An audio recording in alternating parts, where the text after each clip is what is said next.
Bonjour à tous la vie, j'espère que vous allez bien. C'est les débriefs de Monsieur AB. Aujourd'hui on se retrouve pour le débriefing entre le FC Nantes versus le Paris Saint-Germain. Match retard de cette Ligue 1 édition McDonald's, édition 2024-2025. Vous êtes prêts alors? Bah c'est parti les amis.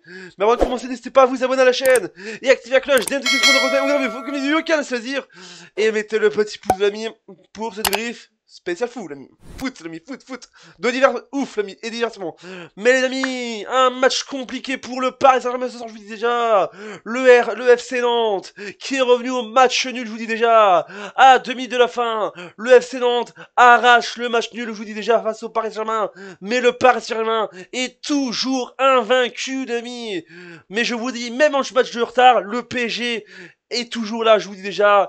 Et maintenant, je vais vous dire une info, parce que je vous dis là, le Paris Saint-Germain entre dans l'histoire du football européen. Le club n'a plus perdu à l'extérieur en championnat depuis février 2023, je vous dis déjà. Ça fait 2 ans, je vous dis, en 2 ans, je vous dis déjà. 39 matchs consécutifs.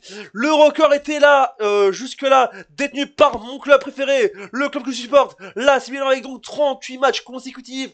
C'est le PSG qui détient maintenant ce record, je vous dis déjà, avec 39 matchs consécutifs ce soir, je vous dis déjà. C'est fou en général, bravo PSG, je vous dis déjà. Je sais pas ce qui se passe le PSG cette saison, mais ils sont en terre des records de fou en général, que ce soit en Ligue des Champions ou que ce soit en Ligue 1, je vous dis en championnat. Mais c'était bon fou en général. Mais je viens de dire sur ce match compliqué du PSG. Peut-être que le PSG a eu à mener au score, mener 1-0 au score, mais ils ont eu très fortement du mal ce soir, je vous dis déjà, face à un FC Nantes qui poussait en général, je vous dis déjà. Mais les amis, je vous dis déjà, face à Paris, Nantes n'a pas perdu, je vous dis déjà. Seule l'équipe avec Reims invaincue sur les 2 matchs face au PSG cette saison en Ligue 1, je vous dis déjà. Mais c'est fou, les hommes de Comboiré l'ami prennent un point important dans les luttes de maintien, je vous dis déjà. Parce que ce soir, le PSG voulait être invaincu toute la saison, la fin de saison, mais le FC Nantes voulait aussi rester maintien en Ligue 1, je vous dis déjà. Mais je vous dis, ça a été compliqué ce soir, je vous dis déjà. Offensivement, défensivement, attaquement. Je pensais que le PSG pouvait faire des buts en général. Mais après, je sais que ils font tourner parce que voilà, je sais que les gens vont dire, ouais, mais ils tournent, on sait qu'ils sont déjà champions de France.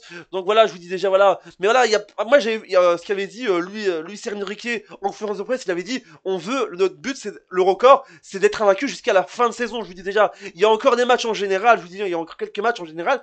Mais je vous le dis, le PSG, comme on dit, le PSG se concentre plus sur Arsenal le mardi 29 avril en direct sur Canal+, je vous dis déjà, mardi 29 avril 2025 à 21h, je vous dis déjà, ils se concentrent plus sur les matchs en Ligue des Champions que en championnat, parce que le championnat ils sont déjà champions, mais voilà, ils se concentrent un peu sur les deux, parce que ce soir je vous dis déjà, ça a été très compliqué pour les deux, surtout pour le PSG. Je sais que Nantes joue le maintien, comme je vous l'ai dit à l'instant, l'équipe s'est cherchée en général, il reste quelques matchs, je vous dis déjà, je vous le dis honnêtement, je vous le dis, parce que voilà, quand on regarde ça en général, il y a, vendredi, il y a PSG Nice vendredi, puis il joue Strasbourg, puis il joue Montpellier, et puis il joue Auxerre, donc je vous dis déjà, et puis voilà, je vous dis déjà, en championnat il reste 1, 2, 3, 4, il reste 4 matchs, et puis c'est la fin de saison, voilà, je vous dis déjà, dans 4 matchs, le PSG aura fait une saison incroyable si ils sont invaincus, et s'ils gagnent ou font un match nul en championnat, ou restent invaincus jusqu'à la fin de saison, je vous dis déjà. On va faire les statistiques du match avec donc les buts du côté de Augusto à la 83e minute de jeu du côté de Nantes, et Vitinha à la 33e minute de jeu. Les statistiques avec donc 8 tirs pour le FC Nantes, 10 pour le PSG, 2 tirs cadrés pour le FC Nantes, 5 pour le PSG, 24% de possession pour Nantes, 76 pour le Paris Saint-Germain, je voulais les chéris. Voilà.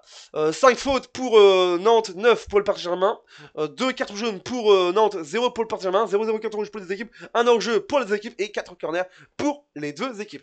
Allez, je voulais les chéris. Les chéris, c'est plus le Paris Saint-Germain, c'est presque savoir gagner Saint-Germain, je vous dis déjà ce soir l'ami. Allez, chéris, je voulais les chéris. Allez, chéris, je suis heureux. PSG, voilà.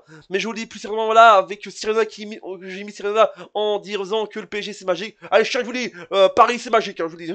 Mais je vous le dis, c'est complètement fou parce que le PSG, c'était dur en général, même si ça cherchait des solutions, même si le PSG était plus puissant ce soir, quand tu vois la position, les amis, mais le PSG peut se dire qu'ils sont toujours invaincus ce soir, en ce 22 avril 2025 à 22h43 où je tourne le débrief. Voilà ça de vous. N'hésitez pas à vous abonner, activez la cloche, mettez le pouce bleu, dites-moi ce que vous pensez de ce match en commentaire, double chat, et n'oubliez pas internet c'est magique. Vive le foot français, vive le foot du monde entier, et vive le foot en